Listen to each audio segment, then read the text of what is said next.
Hey guys, big news has been announced. I first saw this on the World of Warships Asia website. Clan battles are coming soon, so I want to talk about that a little bit. I want to talk about what the website is telling us we're going to get in clan battles and what I think about that. So, delving right into that, the first thing you see is 7 players, 1 battleship at the most, and no aircraft carriers. The battles are going to be 7 on 7. This is nothing new. But being limited to 1 battleship is new.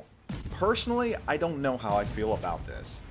Maybe cap at 2 battleships, and the reason I say that is because there's no aircraft carriers.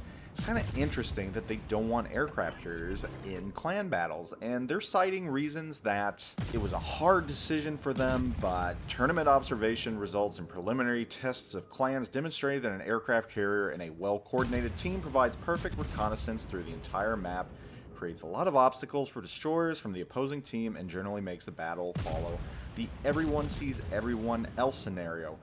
Alright, so that's what carriers are there for. This, in my opinion, is just proving to the community that aircraft carriers are basically a black sheep. I mean, you're not going to include them in clan battles? Alright. I'm not a carrier main, but a lot of people are, and if 2 clans want to face off with 2 seasoned aircraft carrier veterans, why not let them?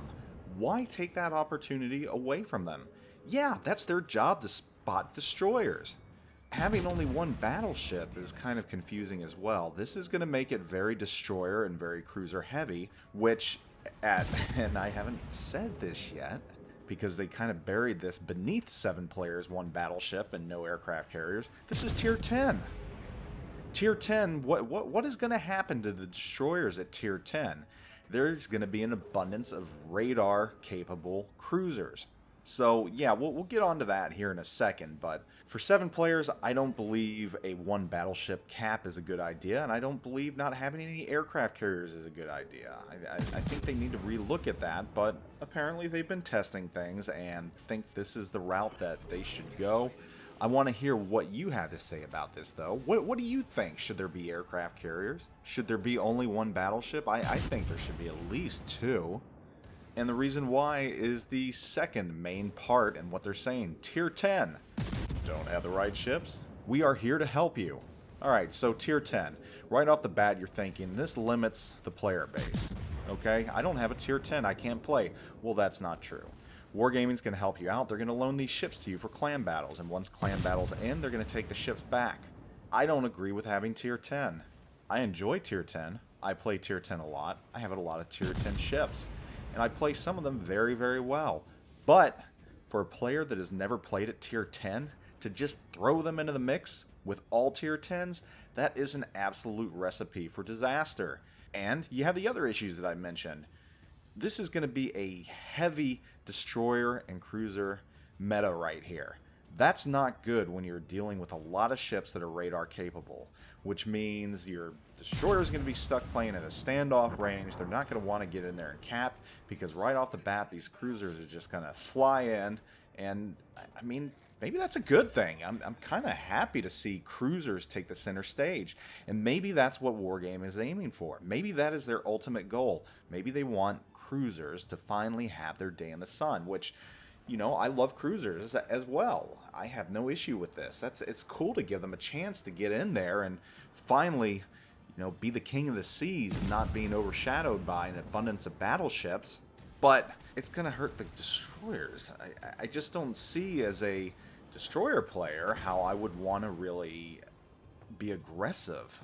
I mean, it's going to be an interesting way to play. And again, going back to that 1 battleship only, I can see the good and the bad in that. But limiting this to Tier 10, I don't know if Tier 10 is the right tier for clan battles, just for the sole fact that not every player has a Tier 10, not every player wants to have a Tier 10, and those that have never played a Tier 10 ship before, that's like giving a child the keys to the Ferrari or something else like that.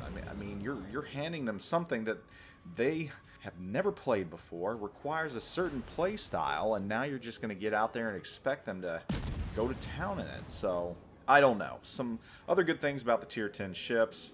You'll be able to reassign commanders to these ships without penalty, so move your commanders back and forth if you don't have a tier 10, that is.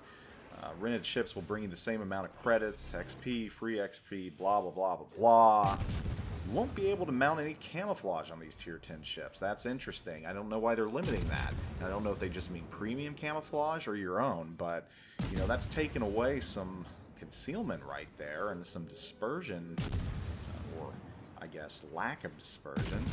I don't get that move either, but, you know, then it is what it is. And they end this portion by saying ship renting will help players who don't have tier 10s take part in the first season of clan battles. For players who have already purchased top tier ships, the ship rental system will let them test new ships and make a reasonable decision as to which top tiers to research next. That's kind of cool. As someone who has a lot of tier 10s, but not all, and has not grinded the Japanese cruiser line all the way through, it's going to be nice playing the Zhao. But outside of that, I don't think giving new players or players that have only made it to tier 5 or 6 a tier 10 battleship or tier 10 destroyer or tier 10 anything. This is going to be interesting, very interesting. Lastly, 4 maps and new rules. It says the 4 following maps will become the battlegrounds for the first season: Islands of Ice, Mountain Range, Hotspot, and Sea of Fortune.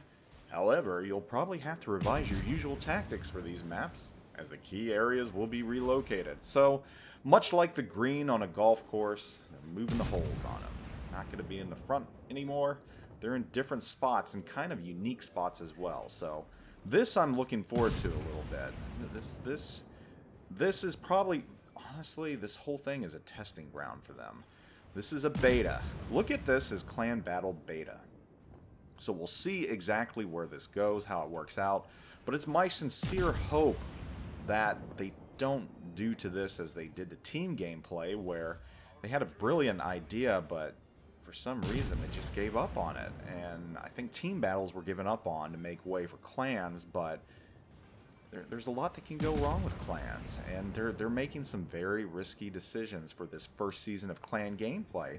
Obviously limiting it to 10, obviously having no CVs, obviously having only 1 battleship. So I don't know this is going to get the gameplay results that they think it is. And I know they've done testing, but testing something is a lot different than putting it into action. And I feel like this whole video I've sounded very negative about it, and I hate being negative about new things, especially things that I'm excited for, like clan gameplay.